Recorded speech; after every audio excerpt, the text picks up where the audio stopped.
Hello and welcome to the in-depth series section of Drishti IAS. I'm Aisha, and in today's episode we will be talking about the nuclear policy of a country has been changed, and the country is Russia.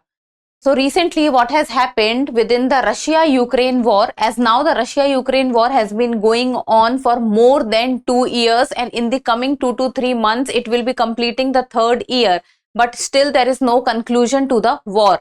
And recently what has happened is that Ukraine has fired long-range missiles into Russia's territory, and that long-range missile has been supplied to Ukraine by the Western countries and the United States of America. So in response to that, Russia has changed its nuclear policy, or you can say Russia has revamped its nuclear policy, or the statements in the policy which has been revamped, it has become more aggressive as compared to previous times. So first of all, about the points of discussion, first we will be looking at the news, then Russia nuclear doctrine, what is the framework of Russia's doctrine, global nuclear warheads, international treaties for nuclear programs, India's nuclear program, and in the end prelims MCQ. Topic is of relevance from General Studies paper 2, that is international relations, and also from the perspective of nuclear technology. The news talks about Russia revamps its nuclear policy. What does this mean? Is a nuclear strike imminent? The policy, the change which has been done by Russia into the policy, does that mean that some change is coming in the nuclear policy, and which has made the nuclear policy even more aggressive? So before moving forward, let me tell you that the Drishti IAS classes which was happening in Mukherjee Nagar till now has now been shifted to Noida. So the new center for Drishti IAS is Noida. So if you are traveling by the metro, then the nearest metro station is Noida sector 15, and the exact address is C171/2 block A sector 15 Noida, Uttar Pradesh, and this is near Noida sector 15 metro, and this is how the building looks like. You will be able to see the large hoardings of Drishti IAS, and if you have any query you can give us a call at 9311406440. For exact location, the link is given in the description box, and if you want Drishti IAS to contact you, then also the link is given in the description box, so you can go and fill out the form so that you can receive a call back from the Drishti IAS. So as the new classes will be starting, so you can go and visit the center and see that everything is in accordance with you. So let us move back to the news. So the Russian President Vladimir Putin has approved an updated nuclear doctrine, and this spells out the circumstances that has allowed him to use Moscow's atomic arsenal, which is the world's largest. So if we talk about the nuclear warhead in the world, then the country which is having the highest number of nuclear warheads is Russia. So the nuclear warhead number as of January 2024 is around 5,700, which is the highest in the world. US is at the second position, which is around 5,100. So Russia has the highest nuclear warhead in the world, and the development has come amid a heightened concern over the Western involvement into the war. And the Western countries, including US, is supplying the warheads to the Ukraine, through which Ukraine is attacking Russia and is digging deeper into the Russian territory now. So the Moscow has claimed that Ukraine has struck deep inside the Russia using a United States supplied ATACMS missile, and it is a long range missile. And the new version of the document, the nuclear doctrine, the title of the nuclear doctrine is Basic Principles of State Policy on Nuclear Deterrence, lowers the threshold for a nuclear strike. So the title is Basic Principles of State Policy on Nuclear Deterrence, and under this document, the President of Russia has lowered the threshold limits for the use of nuclear weapons or for a nuclear strike, and lowering the threshold for a nuclear strike is a very risky step for the world. Then Russia nuclear doctrine. So the document establishes a framework for conditions for conditions under which the Kremlin leader could order a strike from the world's biggest atomic arsenal.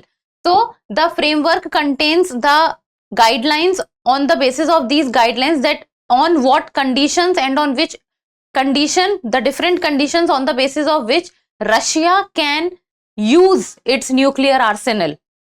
Then any attack, it talks about that any attack by a non-nuclear power supported by a nuclear power. So non-nuclear power, but it is supported by a nuclear power, would be considered a joint attack. So if a non-nuclear power has attacked on Russia, but that non-nuclear power is supported by a nuclear power, then Russia will consider it as a joint attack of both the non-nuclear power and the nuclear power.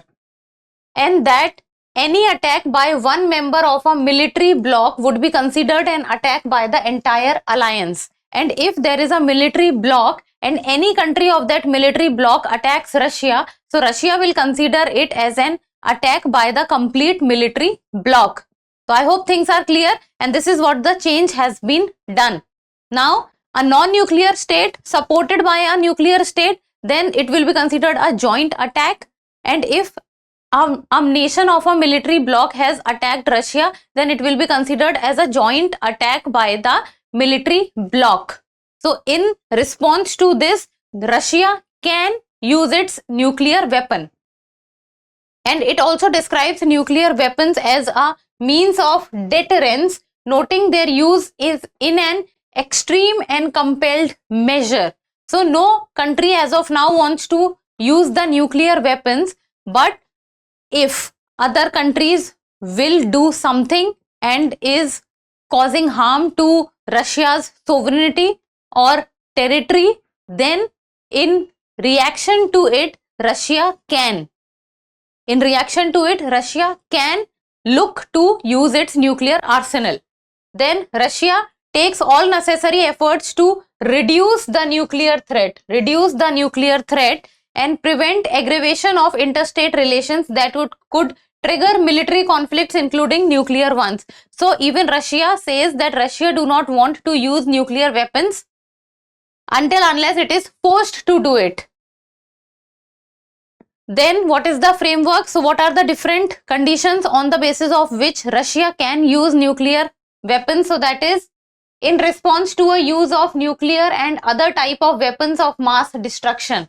So if any other country uses nuclear weapons or uses any weapon which is of mass destruction against Russia or its allies, as well as in the event of aggression against Russia, then also Russia can use it. Then ballistic missile launches. So if any other country launches the ballistic missiles on Russia, then Russia can do it.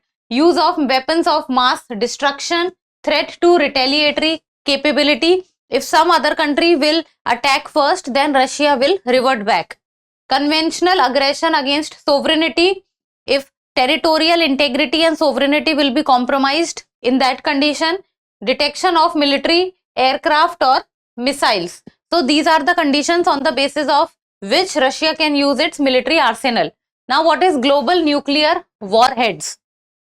So we have just talked about that the highest number of nuclear warheads is with Russia, and at the second position is the US. So there are around 9 nuclear armed states, and these are US, Russia, UK, France, China, India, Pakistan, North Korea and Israel. So North Korea as of now is also increasing its nuclear power, and Iran also, you will see in news that Iran is also building its nuclear program, and they have continued to modernize their nuclear arsenals. But in today's time, the talk which keeps on taking place is that the nuclear warheads, the proliferation must not take place, and their countries should follow the no first use policy, or the export of the nuclear technology also must not take place. Then the global inventory of nuclear warheads is approximately 12,100 as of January 2024. And Russia and US together has around 90% of the all nuclear weapons. So all other countries are way behind Russia and US. India as of now has around 172 nuclear warheads, ranking 6th on global list, while Pakistan is behind India with around 170. And if we talk about China, then China has around nuclear warheads of range of 500. Now, international treaties for nuclear programs. So, as I told you that the world, as of now, even though the wars are going or taking place like the Russia-Ukraine war or the different front war which Israel is fighting with Hamas or with, you can say, Lebanon, and then Iran also, Israel and Iran are also not at good terms with each other. So in that condition, peaceful coexistence, the term peaceful coexistence becomes of utmost importance, and this is a term as of now which is very much in news, and all the global leaders talks about peaceful coexistence among the countries. So peaceful coexistence becomes important, and for peaceful coexistence, the use of nuclear weapons or the nuclear threat should not be coming to the news. So there are few of the international treaties which deals with the nuclear weapons, and that is Treaty on the Non-Proliferation of Nuclear Weapons, that the more production of nuclear weapons must not take place, and even the technology export also must not take place. Other countries should not build nuclear weapons. Then partial test ban treaty, it bans nuclear weapon test in atmosphere, outer space and under water. Then comprehensive nuclear test ban treaty, it was signed in 1996, and it talks about that the production of the nuclear weapons must not take place. Then Treaty on the Prohibition of Nuclear Weapons, that is TPNW, that the nuclear weapons prohibition takes place. So basically you see that even though the country are possessing nuclear weapons, but the use of nuclear weapons must not take place, because in the past we have seen with regard to the Hiroshima and Nagasaki attack in the year 1945 at the end of the Second World War, that the atomic bomb, or you can say the nuclear weapons, can cause large scale destruction.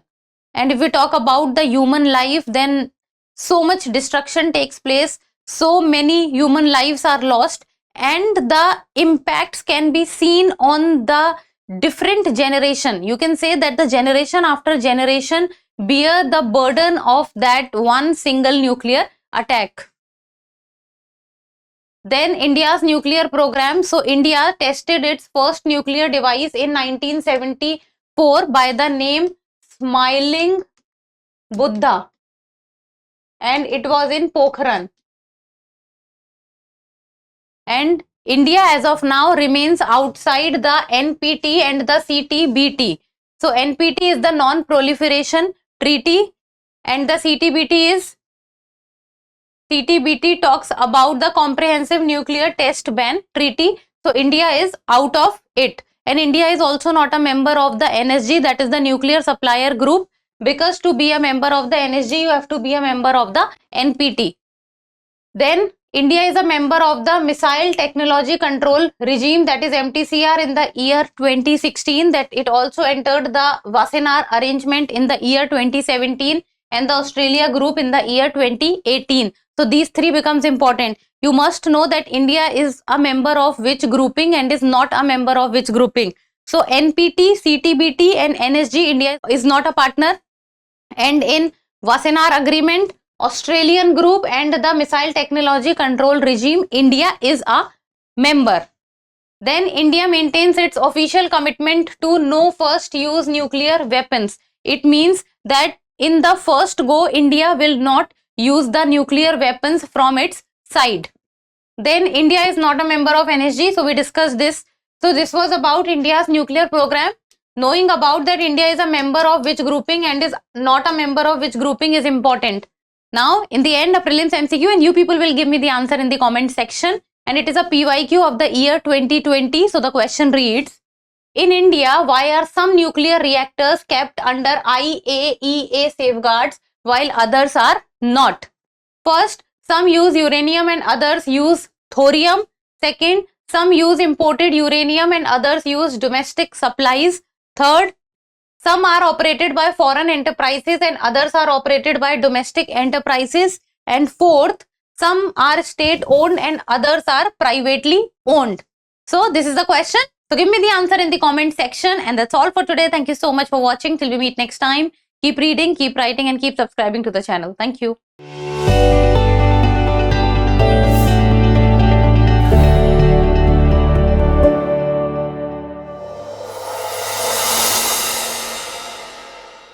For more informative content, like, share and subscribe, and do not forget to press the bell icon to get the notifications.